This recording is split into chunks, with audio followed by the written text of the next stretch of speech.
Bienvenue à tous et à toutes, l'invité du jour, c'est maintenant. Aujourd'hui, nous allons plonger dans l'univers de Tessia Farrell-Nyomba Ekomi, journaliste de formation. Elle nous ouvre aujourd'hui les portes de son intimité et de ses réflexions à travers les pages de son tout premier livre, un ouvrage né à Dakar intitulé « Du vécu à l'écrit ». Elle est avec nous pour nous présenter justement cet ouvrage-là. Soyez la bienvenue sur ce plateau, mademoiselle Ekomi. Merci beaucoup. C'est un plaisir de vous recevoir. Alors, je le disais plus haut, vous êtes journaliste de formation et je pense que beaucoup de personnes se demandent quel a été le déclic pour que vous vous lanciez dans l'écriture. À quel moment est-ce que vous vous êtes dit « il faut que j'écrive un livre » ? Le déclic a été la douleur. Ça part d'un événement assez tragique qu'on n'a pas pu éviter, la perte de ma maman. Donc, lorsque je la perds, je suis vraiment dans une atmosphère de sobriété, de tristesse, de douleur. Et c'est écrire qui m'a aidé un peu à me relever, à trouver ma voie. Et c'était un peu comme ma porte de sortie. Voilà. D'accord. Ça vous a plus ou moins aidé à penser un petit peu les plaies, exact. Ce que vous ressentiez à ce moment-là. En fait, c'est ça. Très bien. Alors le livre, comme on peut le voir, il s'intitule « Du vécu à l'écrit ». À l'écrit. C'est très évocateur. Sans trop en dévoiler, quel est le message clé, disons la leçon principale que vous aimeriez que les lecteurs retiennent de ce livre-là ? La leçon, ce serait de faire comprendre aux parents et aux enfants qu'il faut s'ouvrir aux parents, déjà. Maintenant, concernant les parents, ce serait de leur dire qu'il faut être attentif vis-à-vis des enfants lorsqu'ils perdent un parent. Parce que souvent, on a l'habitude d'avoir un décès et on se dit que bon, les enfants, ça va, ils vont passer à autre chose, ils pourront surmonter, mais parfois, ce n'est pas le cas. La leçon, ce serait de faire comprendre aux parents et aux enfants qu'il faut s'ouvrir aux parents, déjà. Maintenant, concernant les parents, ce serait de leur dire qu'il faut être attentif vis-à-vis des enfants lorsqu'ils perdent un parent. Parce que souvent, on a l'habitude d'avoir un décès et on se dit que bon, les enfants, ça va, ils vont passer à autre chose, ils pourront surmonter, mais parfois, ce n'est pas le cas. A-t-elle été accueillie par le peuple sénégalais ? Dakar, c'est un peu Dakar qui m'a fait. Hein. Je vais à Dakar en 2019, je m'inscris en licence en journalisme et communication, donc je prends ma licence, major de ma promotion en 2022. Ensuite, je poursuis pour le master à l'Institut supérieur d'entrepreneurship de gestion à Dakar également. Donc, c'est vraiment Dakar qui me fait. Du coup, j'ai écrit en 2019, parce que c'est en 2019 également que je perds ma mère. Je vais à Dakar, donc j'ai écrit pendant toute cette période-là au niveau de Dakar. Et je me suis dit, vu que je suis journaliste à Dakar, j'ai couvert des événements littéraires ou encore des événements culturels à Dakar, ce serait bien de pouvoir un peu mettre en avant le côté dakarois. Et c'est pourquoi j'ai justement décidé de le publier là-bas. Après, il a été très bien accueilli. Pour rappel, l'événement, la cérémonie de présentation du livre s'est fait le 10 mai. Du côté de la maison de la presse Babacar Touré à Dakar. Et c'était vraiment, il y a eu vraiment une affluence. Donc, il y a des grands journalistes qui sont venus m'accompagner, la directrice de publication du journal Enquête dans lequel je travaillais. Excellent. Donc, c'était vraiment, voilà, c'était très émouvant. Il y a eu beaucoup de témoignages forts. Voilà, en tout cas, ça a été bien reçu. Très bien passé. Ça s'est très bien passé. J'ai pris 100 exemplaires. Je pense que j'ai écoulé les 50 à Dakar. Et là même, c'est parce que je devais venir pour le Festival international du livre au niveau du Gabon. Donc, si je serais restée un peu plus longtemps, j'aurais peut-être fini les 100 exemplaires là-bas. Excellent, mais ça veut dire que ça a vraiment été très, très bien accueilli. Oui, très bien accueilli. Très bien accueilli par le public dakarois et toute la communauté gabonaise au Sénégal également. Très bien. Alors aujourd'hui, vous êtes de retour au Gabon. Quelles sont les émotions, je peux dire, que vous ressentiez aujourd'hui de venir présenter votre ouvrage ici, dans votre pays natal? Moi, je me suis toujours dit, je voudrais être une plus-value pour mon pays, être une valeur ajoutée pour mon pays. Et c'était important pour moi de venir le présenter aussi au niveau du Gabon, parce que je suis gabonaise d'origine. Revenir au Gabon avec cet ouvrage, c'est un grand accomplissement pour moi. Et ce que je voudrais, c'est peut-être qu'il soit inscrit dans le programme éducatif, pourquoi pas, qu'on en parle, que les gens découvrent la plume, surtout ça, qu'ils découvrent la plume, qu'ils lisent, qu'ils soient touchés par les messages abordés, par les thématiques abordées. Vraiment, le côté financier vient après. C'est d'abord de savoir que je peux inscrire mon nom en tant qu'écrivaine gabonaise. Lorsqu'on parle des grands noms comme Justine Minsa et qu'à côté on cite Nyomba Tessia, ça fait plaisir, ça ravit. Donc c'est vraiment ça mon objectif pour le Gabon. D'accord. Alors, écrire un livre, c'est souvent un long chemin. Comment décrirez-vous le processus d'écriture de ce livre-là? Quelles ont été vos plus grandes joies, mais surtout, quels ont été vos défis pour l'écriture de ce livre? Donc, le premier défi, déjà, c'est que moi, j'écris quand je ne suis pas bien. Donc, quand je suis triste, quand j'ai des émotions un peu négatives, quand je suis dans un état, voilà, pas très en joie. Donc ça m'a un peu retardée parce qu'à chaque fois que je suis bien, je ne peux pas écrire.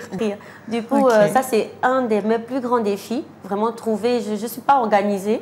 Je ne veux pas faire comme l'écrivaine Diarisso qui, lorsqu'elle décide d'écrire, bah, si elle dit aujourd'hui c'est 3 pages, elle va faire ces 3 pages. Pas du tout. Ça va vraiment au feeling, à l'émotion. Si je me sens mal là, j'arrive à taper et à cocher. Donc ça, c'est vraiment le premier défi. Ensuite, le deuxième a été de trouver la maison d'édition idéale. Parce qu'au Sénégal, on sait tous que c'est l'Harmattan qui est quand même, voilà. Mais je suis allée vers l'Harmattan, l'accueil n'a pas vraiment été ça. Je ne vais pas entrer dans les détails, mais je n'ai pas accroché. Du coup, le monsieur de Gendal Afrique, ma maison d'édition, voilà, ils ont pris le temps de m'expliquer comment ça se passait. Ils m'ont expliqué un peu les clauses du contrat.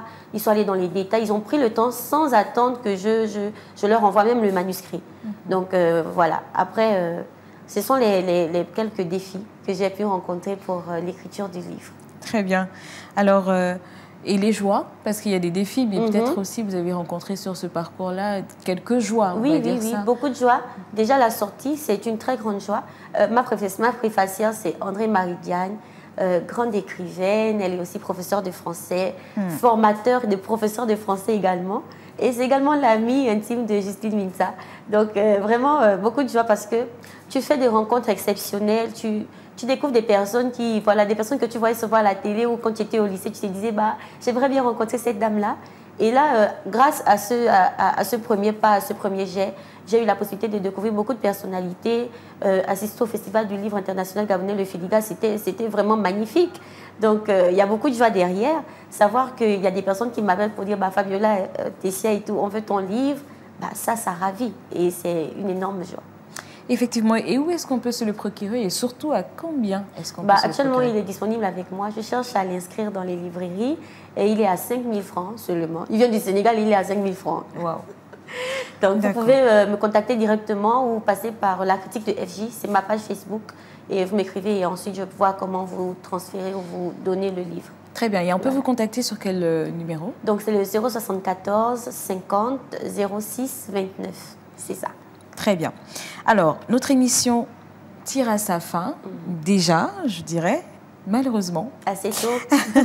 Est-ce que l'expérience de l'écriture vous a donné envie de continuer dans cette voie? Est-ce qu'on peut s'attendre à un deuxième livre de vous? Bah, j'y suis déjà. Ah. Parce que voilà, on me met un peu de pression en Marcel, s'il faut le dire. Donc, j'ai commencé et j'espère vraiment que la deuxième plume sera à la hauteur du vécu à l'écrit. Voilà. On espère ravir, rendre heureux les lecteurs, leur servir quand même un livre qui sera à la hauteur également de ce premier livre. Et on espère aussi qu'il y aura des ondes positives pour pouvoir aller au bout des choses. Voilà. Excellent. Alors, est-ce que vous avez un message à transmettre, à donner à nos téléspectateurs qui nous regardent, à ces jeunes-là qui veulent faire comme vous, par exemple, écrire, se lancer? Quel est le message que vous pouvez leur donner? Bah, le message, ce serait, si tu as envie d'écrire, tu es jeune, bah, vas-y, lance-toi. Surtout, ne te dis pas que parce que je fais... Moi, j'y ai mis 5 ans. Hein, donc, ne te dis pas que parce qu'aujourd'hui, je n'écris pas, demain, je ne pourrai pas. Lorsque tu as du temps, vas-y, fonce. Et forcément, il y aura de la positivité ou encore des conséquences positives. Voilà, bon courage. Très bien. Alors, la petite question, c'est de savoir, vous êtes journaliste, je le disais. Est-ce que le fait d'écrire un livre a influencé votre travail de journaliste dans votre façon d'écrire? Est-ce que ça a changé beaucoup de choses? Est-ce que ça a apporté un plus? Comment est-ce que ça s'est passé? Oui. En fait, comme je suis journaliste culturelle, souvent on me dit que j'écris comme une littéraire, au lieu d'écrire comme une journaliste, parce que je mets du beau, je vais dans la description, dans les détails, parce que vous savez, en culture, c'est ça. Il faut, si tu es allé à une exposition, il faut dire ce que tu as ressenti, le message que voilà, ce que tu as vu. Décrire ce que tu as vu. Ce qu'il y avait derrière cette exposition-là. Et ça, c'est ce qu'on me reprochait. Non, Fabiola, tu sais, le journalisme, c'est qui a fait quoi, où, quand, comment. Et toi, tu vas dans les détails. Donc, écris un livre. Et puis, comme ça, on aura notre compte. Donc, ça a un peu influencé. Après, il y a beaucoup de similitudes parce qu'on écrit en journalisme. Et on écrit lorsqu'on est écrivain. Donc, ce qui change, c'est peut-être le fait de, voilà, dans l'écriture du roman, il y a l'âme de l'auteur, il y a l'histoire, c'est elle qui impose, c'est elle qui dit. Mais dans le côté journalistique, tu relates les faits que tu as pu regarder, en fait. Voilà. Très bien. Et pourquoi on devrait acheter votre livre et pas un autre? Acheter du vécu à l'écrit parce que c'est une plume exceptionnelle. Il y a beaucoup d'émotions, beaucoup d'émotions dedans. Il y a des thèmes très très forts. Il y a la force du pardon, la famille. Il y a également la force du rêve, parce que je parle aussi du rêve, et surtout de l'amour entre un enfant, sa mère, son père et sa belle-mère. Voilà. Très bien, très intéressant. Merci. Et merci beaucoup. On veut dire que c'est vraiment riche. Mais tout de suite, en vous écoutant, on a l'impression d'être déjà dans le livre. On a envie de se plonger dans ce livre-là pour en savoir un peu plus. Donc, merci beaucoup de nous avoir entraînés un peu dans votre univers, votre intimité. Et j'espère que beaucoup, comme moi, s'intéresseront à ce livre et puis vont tout simplement décider d'acheter le livre. Voilà, merci d'être passé. Et c'est réellement la fin de l'émission cette fois-ci. Alors, pour clore cette émission, je vous laisse avec ces mots qui, je crois, résument bien l'essence de votre démarche à vous.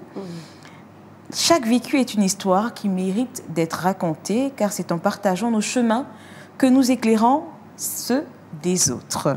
Merci encore, mademoiselle Tessia Farel Nyomba Ekomi, d'avoir été notre invitée. Merci à vous pour l'invitation. Et à vous, très chers téléspectateurs, on se dit à très vite pour un nouveau numéro de l'invité du jour. En attendant, bonne suite de programme sur Gabon 24.